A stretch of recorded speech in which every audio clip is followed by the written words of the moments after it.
বন্ধুরা সবাই চায় স্বামীর সাথে জীবন কাটানোর, আমিও চেয়েছিলাম স্বামীর সাথে জীবন কাটানোর, কিন্তু সেই সেই কপালের মধ্যে আমার স্বামীর সাথে জীবন কাটানো নেই।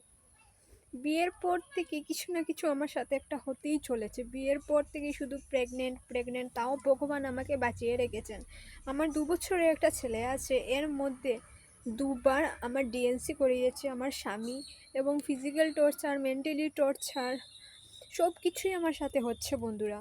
আমি শ্বশুরবাড়ি থেকে পালিয়ে আসি আমার স্বামীর রুমে। ওর রুমে ছিল এতদিন। আজ ও চলে গেছে 25শে সেপ্টেম্বর, বুধবার আজ। কাল রাত ও আমাকে অনেক অনেক ফিজিক্যাল টর্চার করেছে। আমি বাধ্য হয়ে সকাল এখন 7টা বাজছে, আমি ভিডিওটি করেছি। আমার ইউটিউবে ভিডিওটা করা হলো। তোমরা যদি আমাকে একটু সাহস দাও, আমার মনটা অনেক শান্তি হবে বন্ধুরা। আমি বর্তমানে প্রেগনেন্ট 2 মাসের। কি করব কিছু বুঝতে পারছি না। হত্যা করা